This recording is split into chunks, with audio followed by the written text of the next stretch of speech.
کہ بھائی اگر فلاں میرا کام ہو گیا، ننگے پاؤں برہنا، ننگے پاؤں پیدل جا کے میں اس فلاں پیر کے پاس جا کے پہنچوں گا۔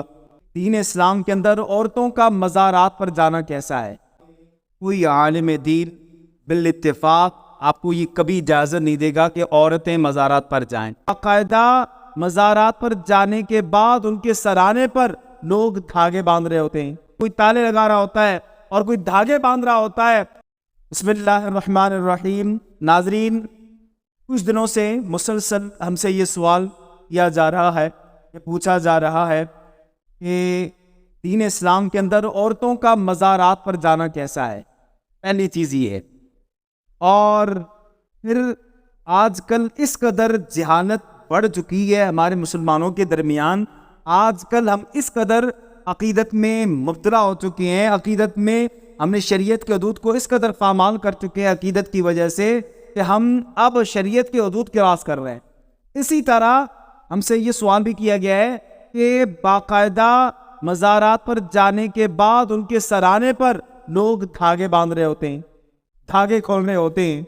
یار یہاں تک لوگ جو ہے بیوقوف ہو چکے ہیں، یہاں تک حضور کی امت جو ہے علم دین، علم قرآن سے بے خبر ہو چکی ہے کہ وہ اس قدر جہالت کے جو ہے نرگے میں مبتلا ہو چکے ہیں، اس قدر وہ جہالت میں مبتلا ہو چکے ہیں۔ اچھا، پھر اس کے بعد کچھ لوگ عقیدت سے کٹے ہوئے لوگ کچھ ایسے ہیں، وہ جو ہے منتیں مان رہے ہیں کہ بھائی اگر فلاں میرا کام ہو گیا پھر میں کیا کروں گا، پھر تو میں ننگے پاؤں برہنا، ننگے پاؤں پیدل جا کے میں اس فلاں پیر کے پاس جا کے پہنچوں گا۔ سب سے پہلی چیز دیکھیں میرے بھائی، کسی کتاب میں کوئی عالم دین بالاتفاق آپ کو یہ کبھی اجازت نہیں دے گا کہ عورتیں مزارات پر جائیں۔ بالکل عورتوں کا مزارات پر جانا جائز نہیں ہے، یہ میری بات سن لے۔ عورت مزارات پر نہیں جا سکتی، اور میرے بھائی کوئی عالم آپ کس کی اجازت نہیں دے گا، کوئی آپ کو اس چیز کی اجازت نہیں دے سکتا۔ عورتیں مزارات پر نہیں جا سکتی، جائیں گی تو وہاں مرد عورت کا اختلاط ہوگا اور پھر وہاں فساد ہوگا۔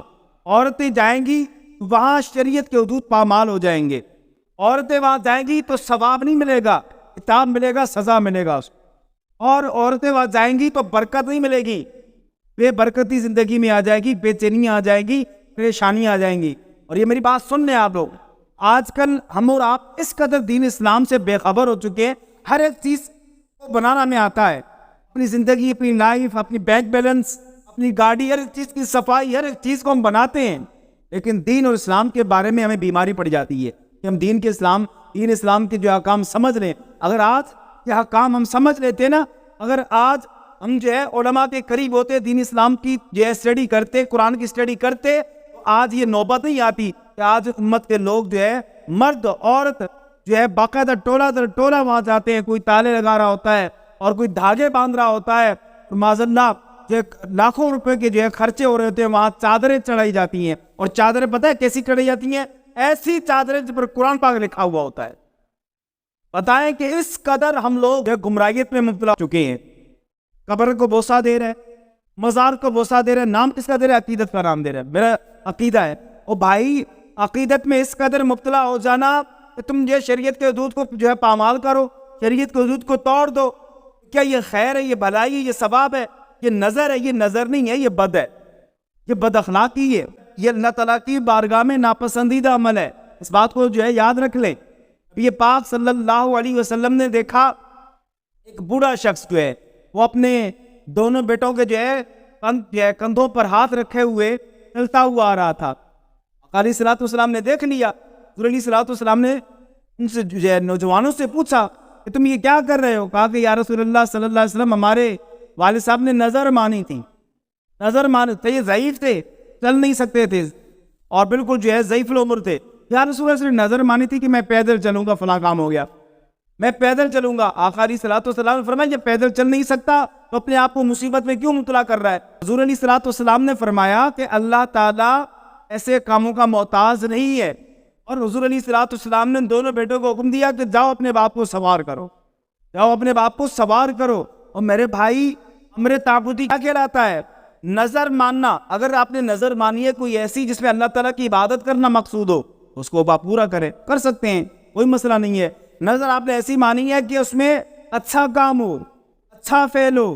آپ جس طرح کہ بعض اوقات ہم جو ہے 2 رکعت نفل پڑھنے کی ہم نظر مانگتے ہیں, دعا کی نظر مانگتے ہیں, اور کوئی صدقہ خیرات کرنے کی نظر مانگتے ہیں. اچھی بات ہے, آپ کریں, کوئی آپ کو منع نہیں کرے گا.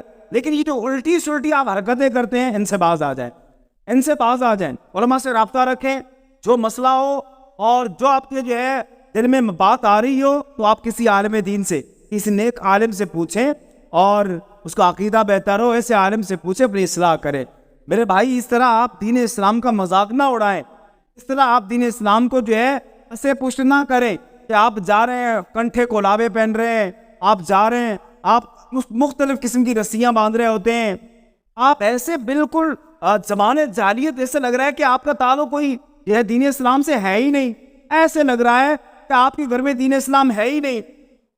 آج ہمارے نوجوانوں کی کٹائیاں دیکھیں, ان کے لباس دیکھیں, ان کے جو ہے داڑھی کی کٹائی دیکھیں, ان کے بالوں کی کٹائی دیکھیں. مکمل طور پر اس وقت ہم جو ہے دین اسلام کے احکام کو پسے پش کر کے بیٹھے ہوئے ہیں. تو اللہ کے نیک بندوں, کسی بھی قبر کو چومنا جائز نہیں ہے. فرمایا کہ لا یمسح القبر ولا یقبلہ انہ عادۃ النصارى.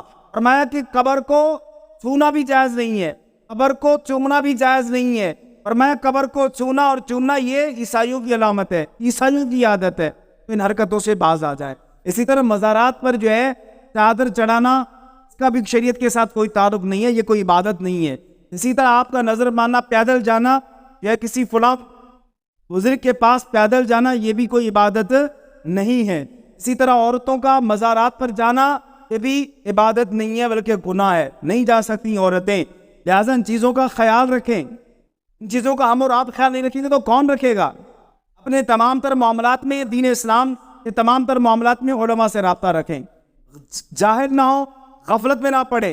اور آج کل جو ہمارے گھروں میں یہ جو بیماریاں آ رہی ہیں, یہ جو مصیبتیں آ رہی ہیں, یہ آپ کی اور ہماری اپنے بدعمالیوں کی وجہ سے ہے. بدعمالی کیسے؟ کہ ہم قرآن کو کھول کے پڑھتے ہی نہیں ہیں, ہم نبی پاک صلی اللہ علیہ وسلم کی شریعت مطہرہ کو پڑھتے ہی نہیں ہیں, الٹا ہم شریعت کے خلاف جا رہے ہوتے ہیں.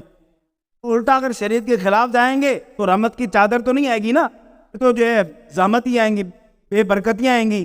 آئے دن جھگڑے فساد اور آئے دن بے برکتیاں, ساری زندگی پھر محتاجی والی, ساری زندگی جو ہے دکھوں اور پریشانیوں والی. ایک بنے, اچھے بنے, پاکیزہ زندگی گزارے اور مکمل طور پر قرآن و سنت کے پیروکار ہو جائیں. میں دعا کرتا ہوں کہ اللہ تعالیٰ ہم سب کو قرآن سنت کا پیروکار بنائے. ما علینا الا البلاغ.